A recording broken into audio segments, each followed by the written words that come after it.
You are your own worst enemy. You know it. You've known it for a while. You had the opportunity, and didn't take it. You were close to the goal, and pulled back. You built something good, and found a way to break it. Not because you're weak. Not because you don't care. But something inside you keeps pulling the emergency brake, right when everything is about to work. Psychology has a name for this. And an explanation.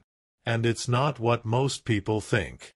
Today we're going to break down exactly why intelligent people sabotage themselves, and what's really driving it. Most people think self-sabotage is about fear of failure. Sometimes it is. But in highly intelligent people, the mechanism runs deeper, stranger, and far more sophisticated. Because an intelligent mind doesn't just fear failure. It fears success. It fears exposure. It fears the weight of becoming everything it's capable of. And it is creative enough to build perfect, invisible traps. Psychologists define self-sabotage as behavior that creates problems and interferes with long-standing goals, often unconsciously, often by the very person most capable of achieving them. Here are 7 reasons why intelligent people sabotage themselves, and what's actually happening beneath the surface. Number 1. The fear of outgrowing your world. Here's the thing nobody says out loud. Growth is threatening, not just to you, but to everyone around you. When an intelligent person begins to reach their potential, something uncomfortable happens. They start to outpace the people they love. Psychologists call this social identity threat, the unconscious fear that becoming more will cost you belonging. So the mind creates subtle barriers. Delays the breakthrough. Keeps you just below the level where things would fundamentally change. Because on some level, you know that if you fully become what you're capable of, some relationships won't survive it. From the outside, chronic underachievement despite obvious talent. From the inside, an ancient loyalty to a version of yourself that kept you safe. Number 2. The identity trap. Intelligent people often build their entire identity around potential. I could do this if I tried. I'm capable of more than I'm showing. That potential is precious. It's safe. It's unlimited, as long as it's never tested. Psychologists call this self-handicapping, a documented strategy where individuals create obstacles before a performance so that failure can be attributed to the obstacle, not to their ability. If you never fully try, you never fully fail. And your identity as someone capable of more remains perfectly intact. From the outside, laziness, wasted talent, frustrating inconsistency. From the inside, a carefully constructed protection system guarding the most valuable thing you own, the belief in your own potential. Number 3. The perfectionism cliff. You've built something. It's good. But it's not perfect. And you know exactly how far it is from perfect.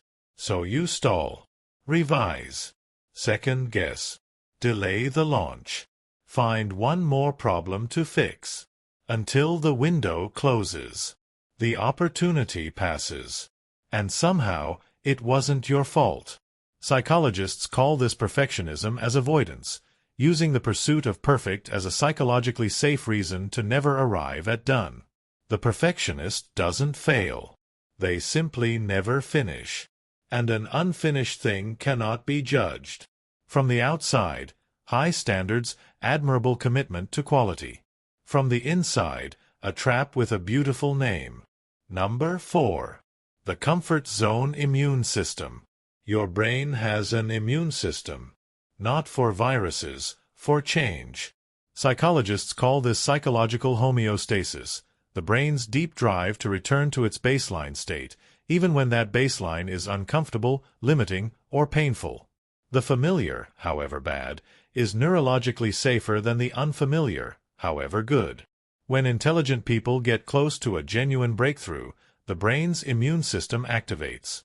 Suddenly, procrastination, distraction, picking fights, getting sick, losing motivation, all perfectly timed to prevent the change. From the outside, self-destruction at the worst possible moment.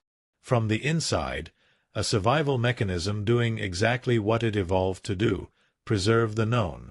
Number 5. The impostor acceleration. The closer you get to success, the louder the impostor gets. This is not coincidence. It is calibrated. As achievement increases, so does exposure. And exposure is what the impostor syndrome fears most. Psychologists have documented this as success-triggered impostor syndrome, where high achievers experience intensified self-doubt precisely at moments of greatest external validation. The logic of the impostor is airtight. The more people believe in me, the greater the eventual disappointment when they discover the truth. So the intelligent mind begins to arrange its own exposure, sabotaging success before success can expose the fraud it believes itself to be. From the outside, inexplicable failure at the peak. From the inside, a preemptive strike against the pain of being found out. Number 6. The unworthiness blueprint. This one goes deepest. Many intelligent people carry a core belief, installed in childhood, reinforced over years, that they do not fundamentally deserve good outcomes. Psychologists call this a negative core schema, a foundational belief about the self that filters all experience and quietly engineers outcomes to match itself. You don't consciously choose to fail. Your unconscious mind simply gravitates toward outcomes that confirm what it already believes to be true. Success feels foreign, uncomfortable, like wearing someone else's clothes. So you take it off. From the outside, puzzling, repeated self-defeat. From the inside, the world confirming what you secretly always suspected about yourself. Number 7. The sophistication trap. And finally, the trap that only affects intelligent people. Smart people are very, very good at justifying their own self-sabotage. They construct elaborate, reasonable-sounding explanations for every avoidance behavior. The timing wasn't right. The opportunity wasn't perfect.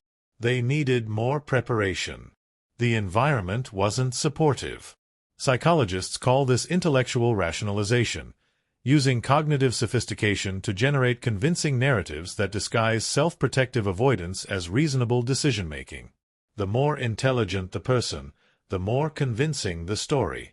The more convincing the story, the harder it is to see the sabotage beneath it. From the outside, a thoughtful, considered person making careful choices. From the inside, a brilliant mind talking itself out of its own life. The truth. Let's bring it all together. Self-sabotage is not weakness. It is intelligence turned inward, protecting old wounds with new excuses. Every mechanism we covered tonight is a form of protection. Fear of outgrowing your world, protecting belonging. Identity trap, protecting potential. Perfectionism, protecting against judgment. Homeostasis, protecting the familiar. Impostor syndrome, protecting against exposure. Unworthiness schema, protecting a false but familiar story. Rationalization, protecting the illusion of control. The pattern is not random. It is not weakness. It is a system. And the only way to dismantle a system is to first see it clearly. You are not self-destructive. You are self-protective, in ways that once made sense and no longer serve you. The moment you stop calling it weakness and start calling it a pattern, everything changes. Because patterns can be interrupted. If you recognized your own mind in this video, subscribe to Wired Differently. Because self-knowledge is not a luxury. It is the only real leverage you have over your own life. New video every week. Because the most dangerous trap is the one you built yourself, and the most powerful key is understanding why. You are not your sabotage. You are the part of you that finally decided to look at it. Understand yourself. Understand everyone.